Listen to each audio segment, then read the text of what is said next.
Hi, everybody. I am Dr. David Perrodin, and welcome to the Week 4 Fireside Chat for Educational Leadership 655, Pupil Services and Nondiscrimination, Viterbo University. It is a brisk 59 degrees down here in the North Star recording studio. So welcome to Week 4, beginning on Monday, February 3rd, and ending on Sunday, February 9th. So let's take a look back at Week 3.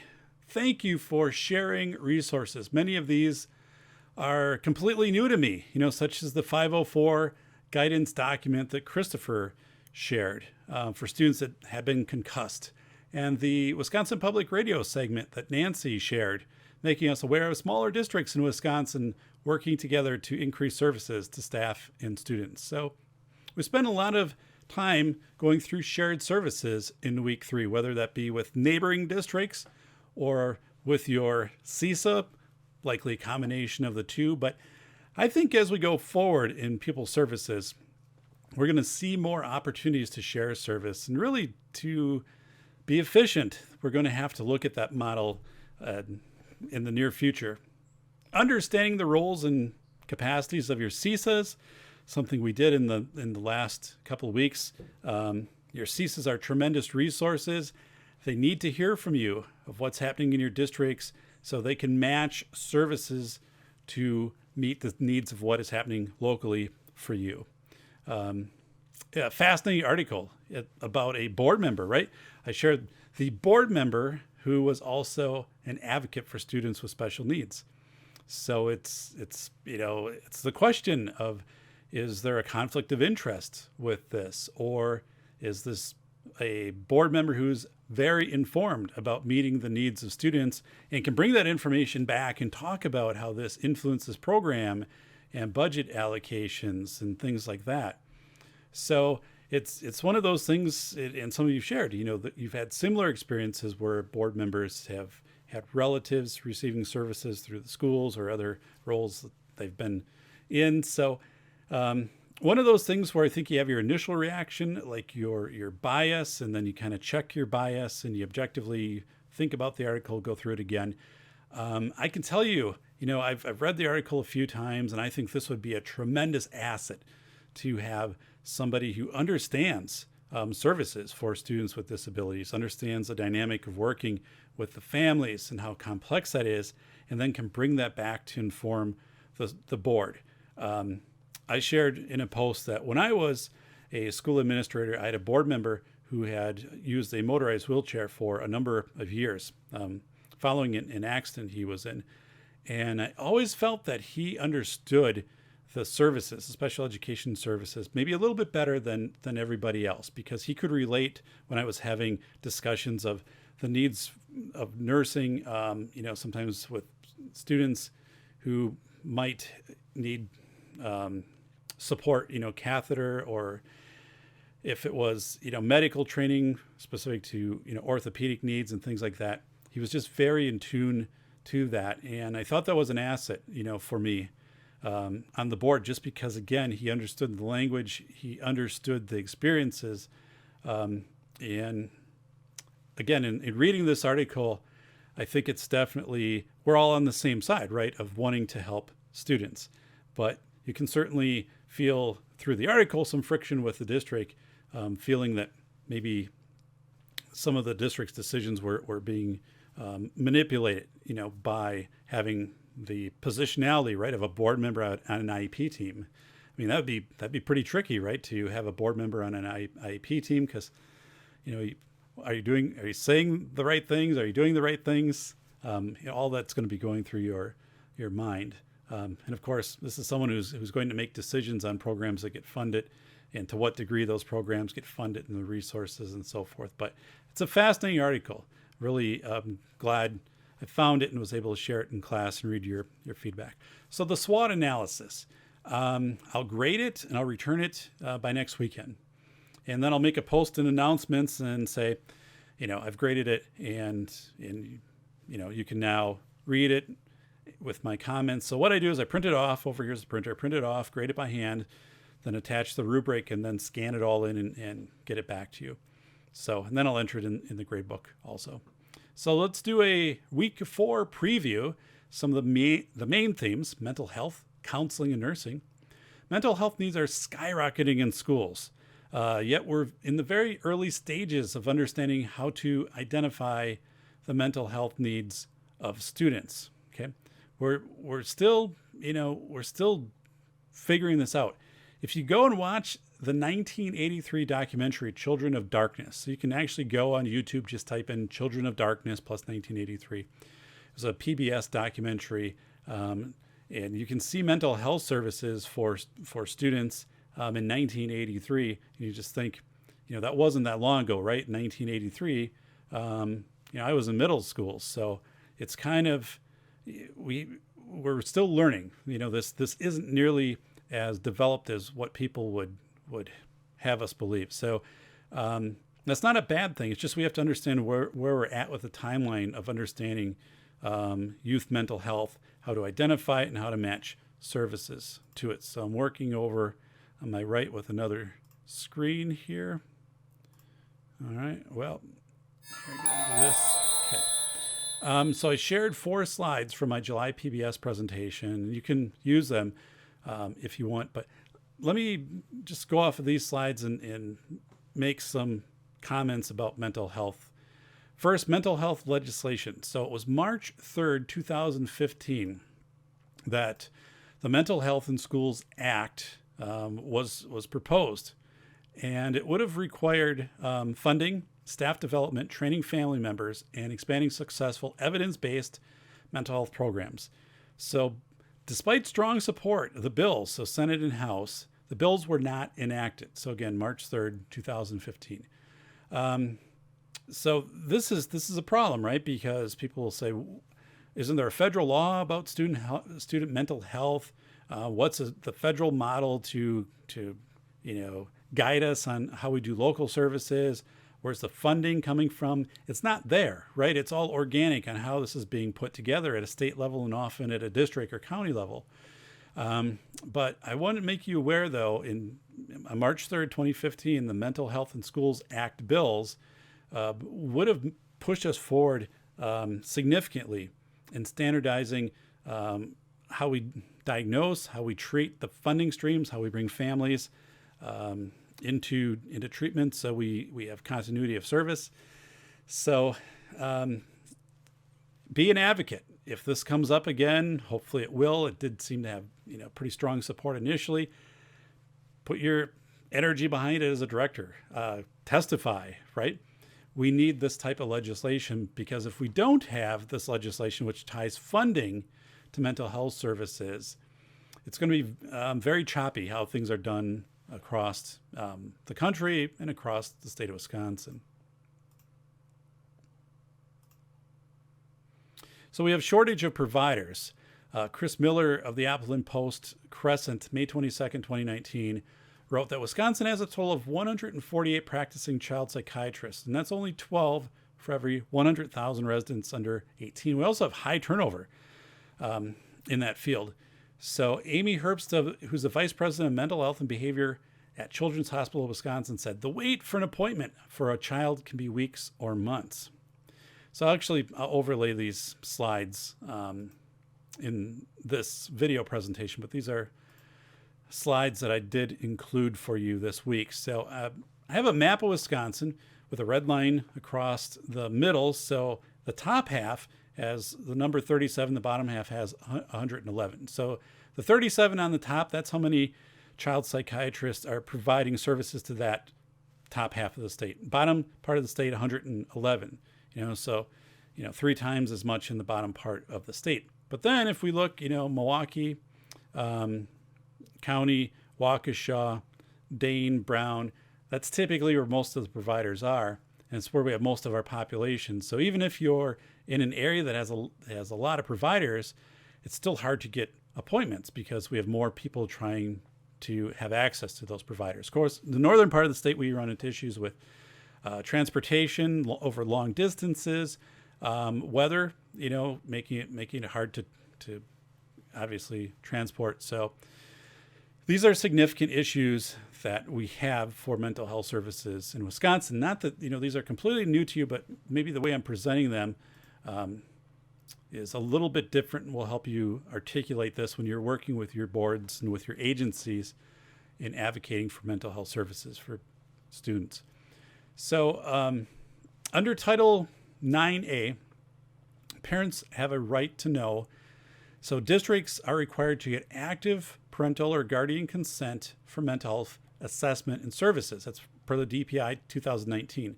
Meaning that if you're going to have a child participate in something that would be a mental health screener or a mental health service, you need to have an opt-in from the parent, meaning the parent needs to sign and give permission. It's not a passive, not where they need to sign out if they don't want to participate. So just to understand that that's how that model works, because what was happening is schools would identify students they thought presented with mental health needs and then start them into some kind of program. And that was all done without parent, consent or parent opt-in. That since has been changed because of, Title 9A and the DPI's guidance in 2019. But just to know if your district is doing something passive for services that has to do with mental health or even screeners, be very aware of Title 9A with the DPI, maybe get a clarification that what you're doing actually is aligned to the provisions of Title 9A. So some key questions that we have to answer for student mental health. Who evaluates? Who qualifies for services? What's the best treatment? How do you measure progress? And what's the discharge criteria? I've worked with districts in Wisconsin who said, we have a contract with a mental health provider in the community, and if we identify that a student needs mental health services, they go to the provider. And then the provider provides 8 sessions, and after that, the student's done. Of course, the question is, what if the student still needs services after their 8 sessions? So, those type of questions aren't answered. Now, this is a leap forward from where we were at, 15 years ago when these types of services really didn't happen in our schools or through our school community partnerships. But we're still at stages where, we have these very set criteria. So there are discharge criteria. You've had your 8 sessions, now you're done. Who qualifies for services? Again, what's the best treatment? We don't have that bill from 2015 to give us guidance on this. And to just do a survey, the student is reporting that they feel better about school and things like that. That is too subjective. And there could be other factors that influence that. If someone is just spending time with the student, right, and asking them and getting their input as a control group, they're probably going to report, that they feel more connected to the school climate, that they feel better. So, the way that we measure right now the outcomes for mental health treatments in schools are leave a lot of room for interpretation, I guess. I'm going to leave it at that. Suicide prevention. How do we train staff? When do you train staff? How do you train parents? When do you train parents? So I recommend, that you train at the start of the year and you also train again at the semester. Restorative practices. I have some articles. I have the link to the Solar website that has been updated for a while, but still some very valuable information there. My Youth Code of Silence paper, you might want to go right to the summary section, but I did a thorough job in summarizing some of the issues with Youth Code of Silence. It's big, it's big. Why aren't students reporting bullying, harassment, threats, especially, students with disabilities often don't report. So we want to consider that. Why is that happening? What are the factors that play into that? How can we mitigate those? How can we get students more connected to school and break down this Youth Code of Silence? So we talked school connectedness. How are you ensuring that students with disabilities are included in their school community? Or students who represent from gay, lesbian, transgender, how are you making sure that their voices are being heard? There's something I did A few years ago. It was called The First 50 Feet. Actually, I need to go back and revisit this and maybe write this as a book chapter. But I worked with students. I would go to districts and go into a building and have some students. We would, in their building. So let's say it's their middle school, their high school. And we'd go 50 feet. Once you hit the door, you'd walk in 50 feet and you'd stop. And then you'd ask, what's your impressions? What do we observe here in the first 50 feet? And often it was, we see the trophies, which are mostly our athletic trophies. We see a lot of sports stuff, right? We see a lot of sports stuff in the first 50 feet. So then it starts to bring up the discussion of how can we be more inclusive in how we're presenting our school within the first 50 feet. So it's pretty amazing. I mean, if you did it at your school, the first 50 feet, what would you find? How would students report out the first 50 feet? Week 4 discussion, question 1, read chapter 1 in School of Airs and consider how you teach the Bagel. Okay, the Bagel is self-similarity, the torus, I guess. The closer you get to the crust of the Bagel, you're kind of in your uneasy zone. You're pushed out of your comfort zone. If you're completely outside the Bagel, that's chaos. But we need students to explore. We don't want anybody to be so tied to self-similarity that they don't recognize when they're in an environment which might not be safe, because it'll go away. Like everything will get better, or the bullying or harassment or whatever it is. They don't recognize it, or they try to return to this self-similarity. So read the chapter, think about students with disabilities. Sometimes when we do IEPs, we create this artificial environment. And as you learn about the concept of the Bagel, where we try to keep students with disabilities toward the center of that Bagel, and something is very predictable, and we think that's good, right? We think we're helping them out. And we might be to some extent, but the world isn't going to be that controlled. So we have to give students an opportunity to get out to the crust of the Bagel. Again, it'll make sense as you go through that chapter.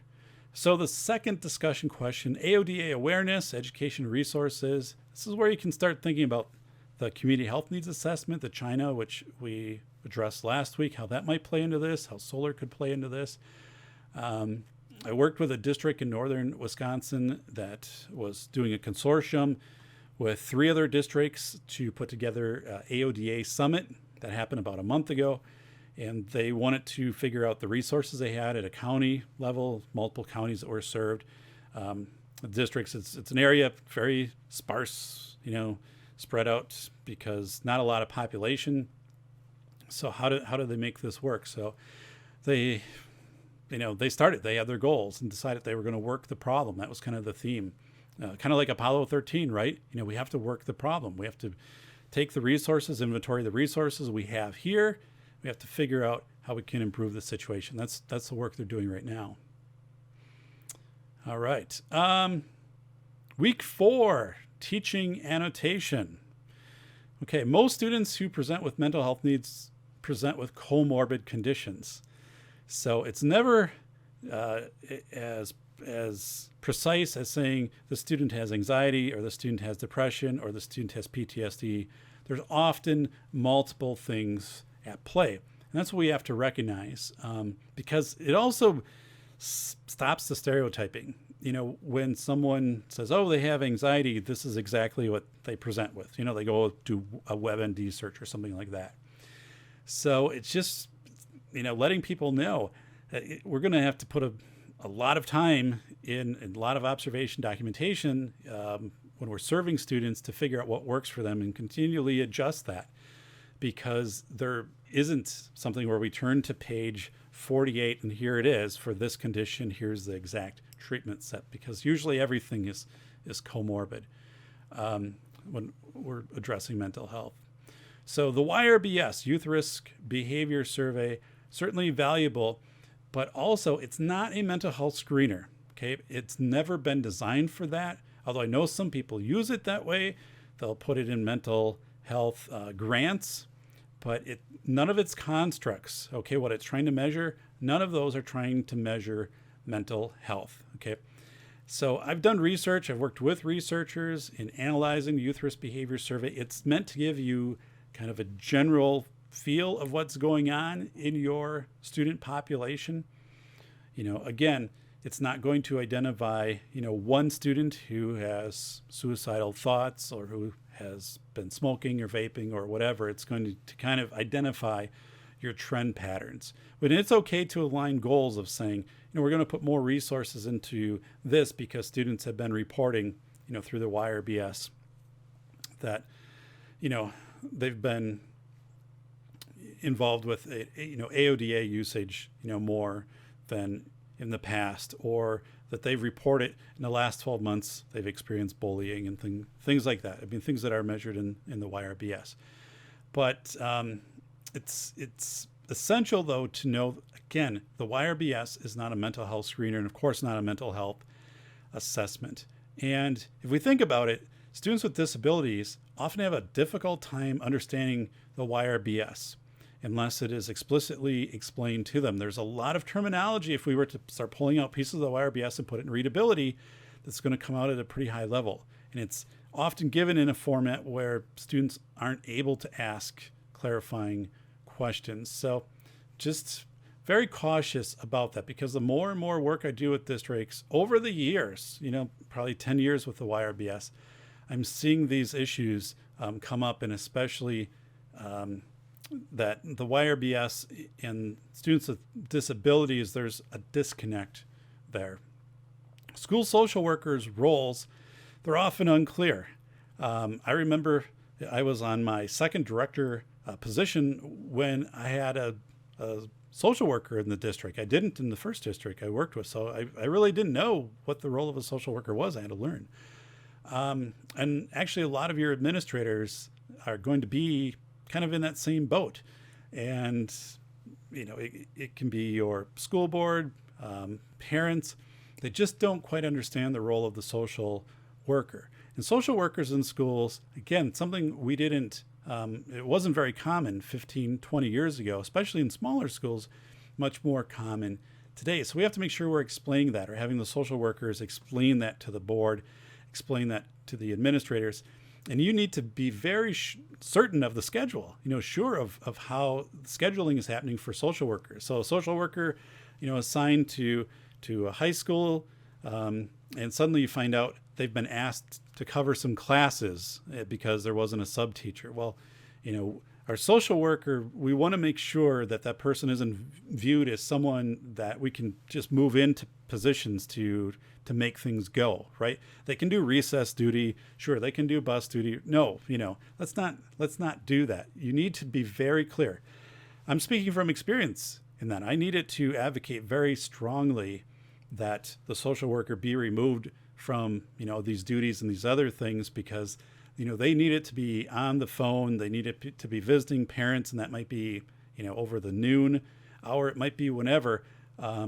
It was just too important, their role, and it was too nimble in how it would unfold. Something could happen that, I could not have them, commit it to other duties. So, but, make sure that you have that discussion.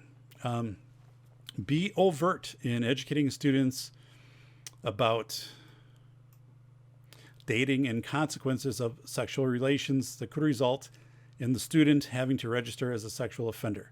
The social worker, law enforcement, or someone from the district attorney's office can speak to this.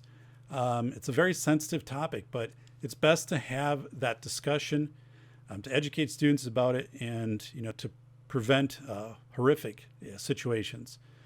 Also, dating, safety, all of those discussions need to happen, up front.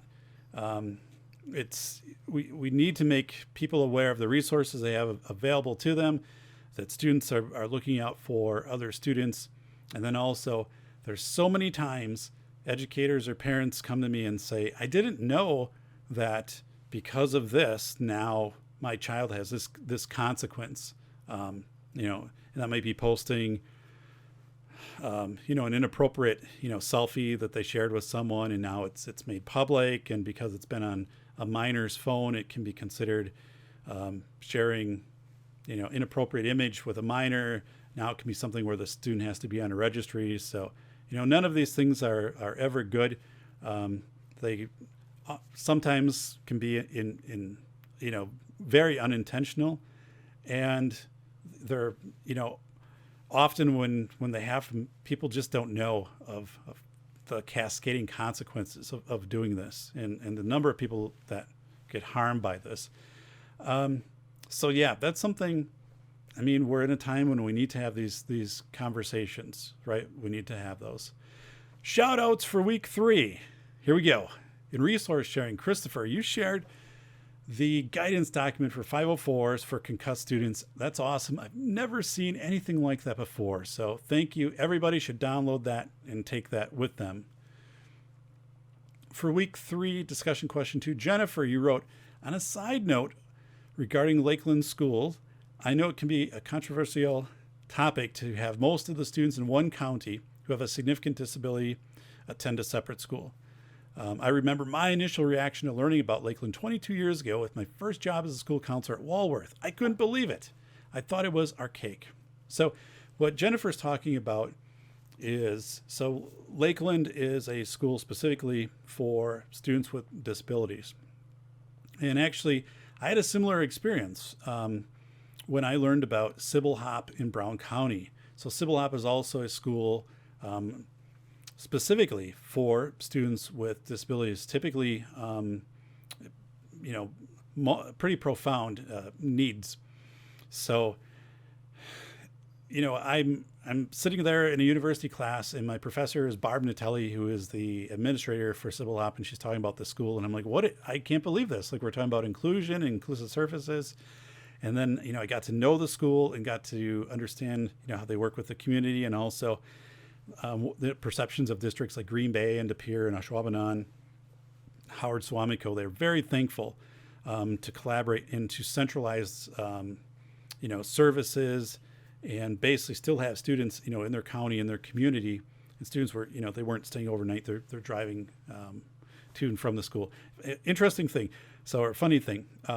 Barb told me, or told us during class, that during homecoming, some of the Packers players, one was Johnny Gray, was a running back, retired, but some of the Packers players would come to Sybil Hop, and then they would take the students and they would go out and they would do toilet papering, like, regular homecoming, and they would let people know ahead of time, hey, we're going to come by your house. So, a couple buses and vans pull up and kids coming out, and, but students, with wheelchairs, different disabilities, getting to participate in these experiences. And they would also do, overnight, they would go places, whether it would be, camping, or they'd go to, Chicago or, up north, and they would have volunteer nurses that, and people from the community would come along and bring all of the equipment and all the expertise they needed to make these experiences happen. But it was really awesome. And it is, though, it's one of these things that doesn't seem to square in our mind when we think of the Lakeland or think of Sybil Hop. Wisconsin School for the Blind, where I worked, they have dorms, so students live there during the week, or the Wisconsin School for the Deaf in Delavan. So in response to week 3 discussion question 1, Tim wrote, while I am sure this is not surprising to some, the turnover at the special ed director position made it difficult to follow each director's initiatives and preferences.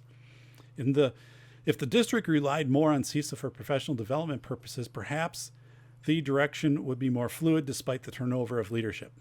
So yeah, this is great, right? Well, it's not great that we have turnover, this constant churn, special education directors. I mean, we can look, there's positions up kind of nonstop all the time. But yeah, if you're working with your CISA, especially with your professional development, you can kind of dampen, right, the bumps that come along as leadership changes, and also as key people come in and out of your program, lead teachers, other teachers. We have so many teachers with emergency licenses in special education. So also some advice I received from an administrator a few years ago. He said, Dave, as a special education director, I focus on 2 or 3 objectives a year. And I can get people invested at the building levels. And if I do leave or there's some turnover, there's usually enough people remaining to keep things moving. But of course, you can get a new leader who has a new vision, and then they put together an agenda and implement that. And maybe, if you've been doing restorative practices and that's not in the vision of the new leader, that might be gone. So initiative overload is really difficult in special education. So, we don't move ahead as far because we keep rebooting, we keep restarting so often. And I think when we start new in these positions, we need to take time to inventory what's been done, to ask people what's been done, to try to figure out how things worked, because it's hard for people to give you their investment when they question, are you going to be like the last couple directors, and after a year or two you'll be gone? Because I don't want to spend all the time putting all of this in just to have it go out the door with you. So it's very difficult for a special education director. I think you need to keep your focus, on that 1 year span, that you're accomplishing things in a year, and then the next year you have, you're conducting your SWOT analysis, developing your goals, you're doing things. It's hard to do long-range programming, long-range service planning in special education just because there's so much turnover. I think you got to look at it in much smaller pieces. This is what I shared with the people in the northern districts that had that AODA consortium. I said, listen, if you can do 2 or 3 things a year, meaningful things, like you can inventory all of your community resources, you can have some focus group of students, whatever. We kind of worked through a few things. I said, if you can do 2 or 3 things a year that are meaningful, that's big, because, if you add that to next year and the year after, pretty soon, you're up to 8 to 10 things after, 3-4 years that are substantial that you've done that have moved you forward, versus always hitting that reset button. But we try to do this mile wide, inch deep. People come in and they're like, here are the 15 things I'm going to do, as a student service director, either this year or over the next, 2 years or something. And it just wipes people out. It's too much. Discussion question 2 from week 3. Jaimie, you wrote, I think one barrier or drawback to this would be proximity to more rural districts or more rural parts of the state. In Southwest Wisconsin, schools are more spread out and have, traveling service provider can require a lot of time. Yeah. Especially small districts only need support for a few, sometimes only one student. So, the question is, discussion question, partnering with other districts on sharing services. And definitely, if you have anything that's low instance, it's difficult to provide services for, because people typically want a full-time job. So if you have a student that requires orientation and mobility, and that might be, it's a rural district. Again, I've had these experiences with CISA, and our closest O&M teacher, is 40 miles from there. So, how are we going to get someone to go out there? Maybe, through a CISA model, we try to give people different assignments to give them kind of a full-time position. But yeah, maybe, if it's some other need, if it's bilingual, if it's augmentative communication training, whatever it is, maintaining programming devices, it's tough. I mean, it certainly is tough. So I would say don't give up on the partnerships with people, even though, again, you're living quite a ways away.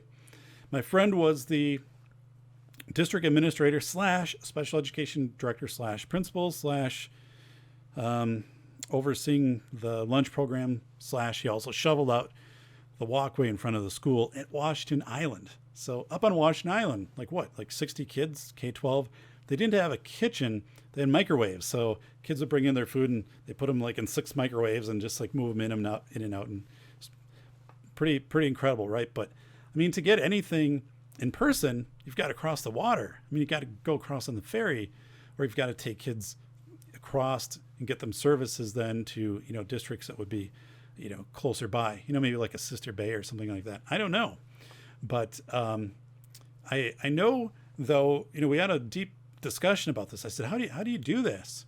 And they really relied a lot on, using FaceTime, using Skype, using Zoom, different things where they could live stream with people. That was really big. So, I mean, we have the technology to do that, right? We couldn't do that 10 or 15 years ago. So, it's thinking outside the box using the stuff you have. And what's amazing too, if we were to consider that, 20 years ago when I was in education, we had a distance learning lab where we basically did that, right? Where we would have somebody, let's say in this case, it's a school counselor and they're doing a lesson and, they're going to do it over like a FaceTime thing. You'd have to have a distance learning lab to do that with $100,000+ of equipment and someone to maintain it. And the bandwidth would be real crazy of how you're going to do that without it being choppy. And today you can just do it. Like you can bring out an iPad and it's done. So yeah, just saying, don't, if it's not working right now with area districts, revisit it. Okay. And then at that time, if it's not working, revisit it again. I mean, just see how technology advances. Just see how different resources become apparent. You never know. Discussion question 2 out of week 3, Nancy wrote, being the district in the county seat, Madison runs the jail school and provides educational services to youth under 18 who are in the detention or shelter. It's a great point, Nancy. Thank you for bringing this up because, yeah, if you're in the county seat, that's going to be a responsibility of your Pupil Services program in most cases. And often students in detention or shelter have IEPs. That's been my experience, working also in a county seat. So you need to be very aware of the services that you're providing to those students, obtaining the IEPs from their last district, and also working with their last district. Maybe if they can send you some materials, depending upon how long the student might be anticipated to be in that setting with you, detention or shelter setting. So it does add a complete different wrinkle to the special education pupil services director role when you're in the county seat. And if you're not in the county seat and one of your students is in detention or shelter, you need to know who to contact then so you have continuity of services, how that IEP gets over, or even the academic, how, the counselors can share, here's how many credits the student has, here's what they still need, because, that can be very disjointed. And just, be aware of that. I think it made sense to have like one person in charge of that, like a counselor, so they could understand. Usually what happens then is the school, so for example, Madison being in the county seat has people that they pay to go and provide educational services. And in smaller districts, it could be just, part of your caseload. So if you're in a small county and you're the county seat, special education director at high school might be notified, hey, we have a student who's in shelter or detention. I need you to go and, work with the student at that location. So just be aware of it. Again, it's something I didn't even know about until I became a director. It was never covered in any of my courses. For week 3, discussion question 1, Shannon wrote, we do our best to meet the needs of districts. However, there are instances when problems arise. For example, a teacher of the hearing impaired has been absent long-term and students are not receiving services. There are not many options. Either current teachers with a full caseload have to fill in and make up the IEP minutes that have been missed, or we have to find another teacher. Wow. This is a terrific question. Thank you for bringing it up. Terrific points that you've made, Shannon. One, right, if the students aren't receiving services, you have to document the services that they're missing very clearly. Document that the services are not being provided. I remember the DPI asking us when I worked for CISA, provide documentation that you've been attempting to fill this position. It might have been, I think it was a teacher of the visually impaired at that time. So we needed to provide that we were posting in, local regional papers, magazines. We were contacting universities that had these programs. I mean, it got pretty intense. I don't know if it's like that anymore, but that's where, you really are going to need a good relationship with your CISA to pick up that phone and say, we need you to work on this recruitment, with us, through your CISA connections. And again, it's so a few other things. So if you're asking other staff to fill in, it's really a very short-term solution, right? Because staff one, you have to figure out how you're going to compensate them for that. So, probably some stipend. That's what, again, we would typically do. But people burn out, right? They're going to say, hey, I work in a high demand field, and I'm like having a caseload of 65 and driving all over, and I'm burning out. So I'm going to put in my resignation letter. So now, like, a problem of not having one position filled now turns into two positions. So it is very delicate to try to figure that out. And then typically when you find somebody, the question always comes in about, do we have to make up all of these IEP minutes? You certainly, need to recognize the minutes that are lost. I've been in some IEP meetings where there was a process, and I don't know exactly how this worked, but the parents felt that the child, it didn't make sense to make up the minutes because the child already had a full schedule, like to just take that point and go forward. There was some agreement, and that was okay. I don't know, but it was okay. We had contacted the DPI, but just to know, I also put together, summer programs, compensatory programs, pay staff. So, hey, you're either going to go to the child's, home, or they're going to come to school, and I'll pay you in summer, this rate. Again, what rate, right? So the board said, well, we pay curriculum rate, for development of curriculum, that's $20 an hour.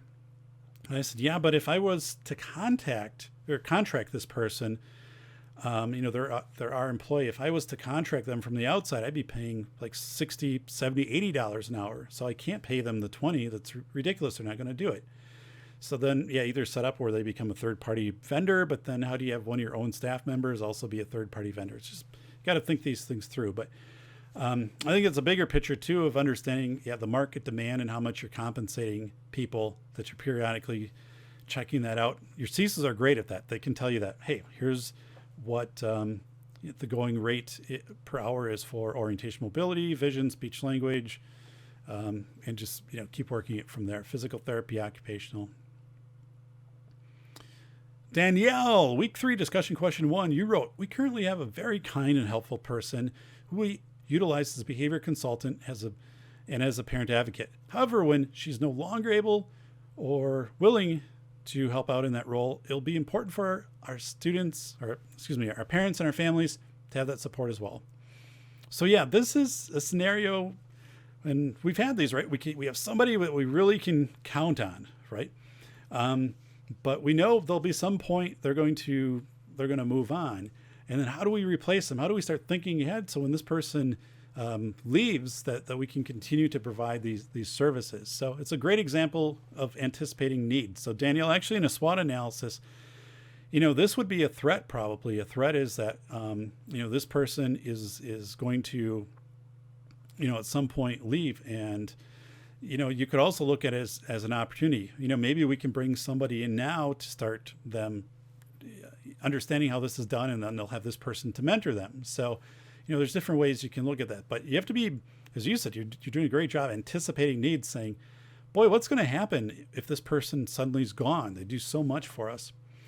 And schools, of course, are reporting increased behavioral needs. I hear it all the time. And there's a knack to doing functional behavioral assessment. So if this person is good at it, it's hard to get good at it. It takes time to understand FBAs and working through that process and being able to look at a lot of data, weave it all together. So I contracted with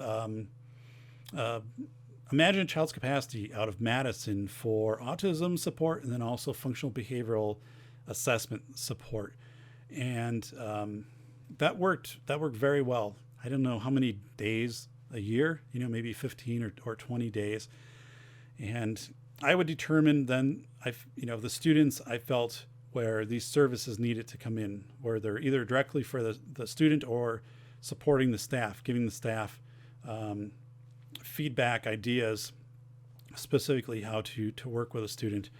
And then functional behavioral assessment, someone who was independent and could look at things without being so close to it. So to me, that was worth every cent, but it was something I needed to justify in the contract every year too, of why we're making this payment to imagine a child's capacity for behavioral and autism support. I will say there's another way to do that. And if you have somebody in-house who's very good at that skill set, you can also approach them and make that part of their job. So instead of what you're contracting out, that amount of money basically in time, of saying, listen, I'd like to change your job description to 2 days a week. You're doing full-time, autism support in the district. 3 days, we'll have you do caseload. Of course, that's tricky because, what happens when caseload needs increase, IEP meetings increase, if that teachers call upon, during the day that they're supporting, students with autism to go back and support caseload. So, but I think anytime you can find your internal experts, whether it be autism, augmentative communication, and sit down, try to rework their job descriptions. And part of this has to make sense for them too, because all of a sudden, if it's a lot more work for them, you don't want to create a situation where you're basically leading them out the door by changing their job description so much, especially in situations where it's already very hard to find people. But I found people really welcome that too. They're like, yeah, I'd like to change my pace. I'd like to be able to work on a more district scale. Like typically, in my experience, people embrace things like that. So, all right, this has been our week 4 Fireside Chat for Pupil Services and Non-Discrimination. Hey, I am David. This was a great time. Folks, I go through notes. I go through notes like crazy. Okay, so here they are. And I know these are still ringing in at like 45 minutes, but please, watch these. Once we get up to like week 7, then these end and you have your research module. But, please watch these. Continue to be active posters in class. This has been outstanding. I've never had a class that has shared this much for resources. So you're doing a tremendous job with that. Just think of how much you're benefiting your peers and how much you're gaining from them when they share these incredible documents. Like Christopher, that 504 document, that's amazing, concussed. Just thanks. So everybody, take care.